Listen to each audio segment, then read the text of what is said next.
السلام علیکم ورحمۃ اللہ وبرکاتہ۔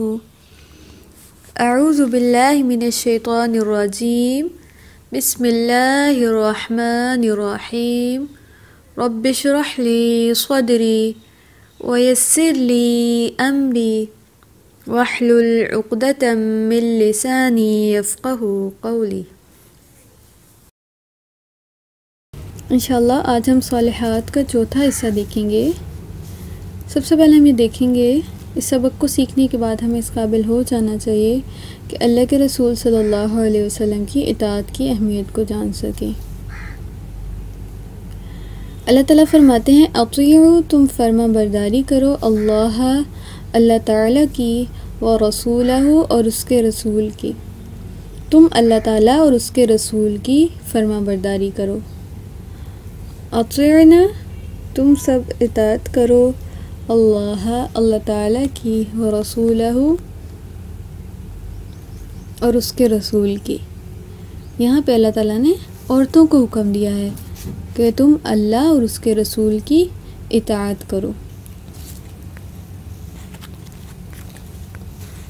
اسی طرح اگلی آیت میں اللہ تعالیٰ فرماتے ہیں لقد، بلا شبہ یقیناً، کانا ہے، لکم تمہارے لیے، فی رسول اللہ اللہ تعالیٰ کے رسول میں، اسوۃ نمونہ، حسنۃ بہترین۔ بلا شبہ یقیناً تمہارے لیے اللہ کے رسول صلی اللہ علیہ وسلم کی زندگی میں ہمیشہ سے بہترین نمونہ ہے۔ تو اللہ تعالیٰ نے ہمیں حکم دیا ہے کہ ہم اللہ تعالیٰ کی بات مانیں، اللہ کے رسول صلی اللہ علیہ وسلم کی بات مانیں، ان کی اطاعت کریں، فرما برداری کریں، اور اللہ تعالیٰ کے رسول صلی اللہ علیہ وسلم کی زندگی کو اپنے لیے نمونہ بنا لیں، ان کی زندگی کے بارے میں جانیں، ان کی سنتوں کے بارے میں جانیں، ان سے محبت کریں، ان پر عمل کریں، اور سب لوگوں تک اس پیغام کو پہنچائیں۔ اللہ کے رسول صلی اللہ علیہ وسلم کی خصوصیات، بہت سی خصوصیات تھیں۔ قرآن مجید میں بھی اللہ تعالیٰ نے کچھ خصوصیات بتائی ہیں۔ یہاں پر آپ نے اللہ کے رسول صلی اللہ علیہ وسلم کی کوئی سی 4 کوالٹیز لکھنی ہیں، کوئی سی 4 بہترین خصوصیات لکھنی ہیں انشاءاللہ۔ سبق کا اگلا حصہ دیکھیں گے اور اس کو سیکھنے کے بعد ہم اس قابل ہو جائیں گے کہ مومن کی تعریف کو جان سکیں۔ آپ جاننا چاہتے ہیں مومن کون ہوتا ہے؟ چلیں دیکھتے ہیں اللہ تعالیٰ کیا فرماتے ہیں۔ انما، بے شک، المؤمنون، مومن، الذین، وہ لوگ ہیں، آمنوا، جو ایمان لائے، باللہ، اللہ تعالیٰ پر، ورسولہ، اور اس کے رسول پر۔ بے شک مومن تو وہ لوگ ہیں جو اللہ تعالیٰ اور اس کے رسول پر ایمان لاتے ہیں۔ تو ایمان والے کون ہیں؟ جو اللہ تعالیٰ اور اس کے رسول پر ایمان لانے والے ہوں۔ پھر اسی طرح اگلی آیت میں اللہ تعالیٰ فرما رہے ہیں حنفاء، یکسو ہونے والے ہو کر، للہ، اللہ تعالیٰ کے لیے، غیر، نہ، مشرکین، شریک ٹھہرانے والے، بھی، ساتھ اس کے، ہو، اللہ تعالیٰ کے لیے یکسو ہونے والے ہو اور اس کے ساتھ شرک نہ کرنے والے ہو۔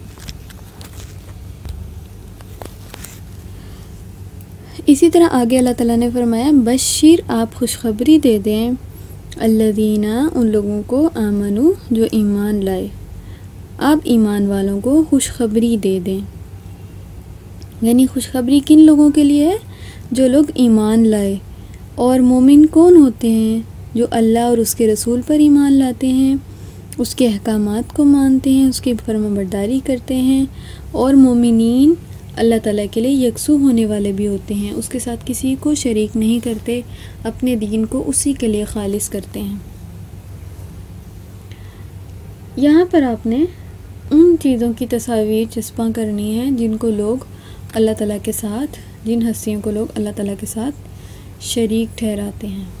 صالحات کا اگلا حصہ دیکھیں گے اور اس سبق کو سیکھنے کے بعد ہم اس قابل ہو جائیں گے کہ کامیابی کا راستہ جان سکیں۔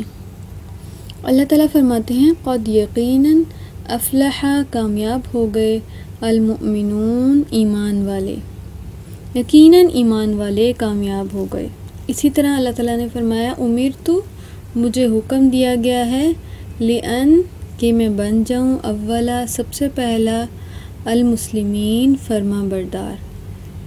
مجھے حکم دیا گیا ہے کہ میں سب سے پہلا فرما بردار بن جاؤں۔ انی، بے شک میں، ذاہبٌ، جاتا ہوں، جانے والا ہوں، الی، طرف، ربی، اپنے رب کی۔ جو لوگ اللہ تعالیٰ پر ایمان لائیں گے، اس راستے پر چلیں گے جو قرآن مجید دکھاتا ہے، وہی لوگ کامیاب ہونے والے ہیں۔ مسلمان وہ ہے جو اپنے معاملات کو اللہ تعالیٰ کے سپورٹ کر دے اور پرامن ہو جائے، اللہ تعالیٰ کی فرما برداری کرے، اپنے آپ کو اللہ تعالیٰ کے پورے طریقے سے حوالے کر دے، اللہ تعالیٰ کے ہر حکم پر سر جھکا دے اور اپنی زندگی کو اللہ تعالیٰ کی مرضی اور رضا کے مطابق گزارے۔ تو آپ نے یہاں پہ لکھنا ہے اللہ تعالیٰ کے نزدیک کون کون سے لوگ فرما بردار ہیں۔ یہاں پر آپ نے 3 ایسے نام لکھنے ہیں جو اللہ تعالیٰ کے نزدیک فرما بردار لوگ ہیں، جو کوالٹیز آپ نے لکھنی ہیں۔ یہاں پر 3 کوالٹیز کو ایسی لکھنی ہیں۔ سبق کا اگلا حصہ ہے، اس میں ہم جانیں گے نماز کے مختلف ارکان کے بارے میں۔ اللہ تعالیٰ فرماتے ہیں یا ایھا الذین آمنو، اے لوگو جو ایمان لائے ہو، ارکعوا، تم رکوع کرو، واسجدوا، اور تم سجدہ کرو، واعبدوا، اور تم عبادت کرو، ربکم، اپنے رب کی۔ اے لوگو جو ایمان لائے ہو، تم رکوع کرو اور سجدہ کرو اور اپنے رب کی عبادت کرو۔ اور اس طرح اللہ تعالیٰ اگلی آیت میں فرماتے ہیں وَسَبِّحُوهُ، اور تم پاکیزگی بیان کرو اس کی، بکرتاً، صبح کو، وَأَصِیلًا، اور شام کو، اور تم صبح و شام اس کی پاکیزگی بیان کرو۔ یہاں پر ہم عبادت کے مختلف طریقے دیکھ رہے ہیں۔ عبادت ظاہری بھی ہے، باطنی بھی، یعنی جو ہم اپنے اعضاء سے عبادت کرتے ہیں وہ بھی عبادت ہے، اور ہم دل سے بھی عبادت کرتے ہیں، زبان سے بھی عبادت کرتے ہیں۔ زبان کی عبادت کیا ہے؟ جیسے ہم نے اس آیت میں دیکھا، اللہ تعالیٰ کی تسبیح بیان کرنا، اور اسی طرح دل کی عبادت کیا ہے؟ اللہ سے محبت کرنا، اللہ تعالیٰ سے امید باندھنا، اللہ تعالیٰ کی رضا کا شوق رکھنا، یہ دل کی عبادات ہیں۔ آگے اللہ تعالیٰ نے فرمایا وقوموا، اور تم کھڑے رہو، للہ، اللہ تعالیٰ کے لیے، قانتین، فرما بردار بن کر، اور تم اللہ تعالیٰ کے لیے فرما بردار بن کر کھڑے ہو جاؤ۔ یعنی نماز میں جب کھڑے ہونا ہے تو کیسے پرسکون ہو کر، فرما بردار بن کر، ہاتھ باندھ کر، نظریں ہم سجدے کی جگہ پر لگا کر کیسے اللہ تعالیٰ کے سامنے ادب سے کھڑے ہوتے ہیں، یہ اللہ تعالیٰ کے لیے فرما بردار بن کر کھڑے ہونا ہے۔ اور نماز کے ارکان کون سے ہیں؟ رکوع کرنا، سجدہ کرنا۔ نماز کے 2 ارکان ہم نے دیکھے یہاں پہ، رکوع کرنا اور سجدہ کرنا۔ نماز کے ارکان کون سے ہیں؟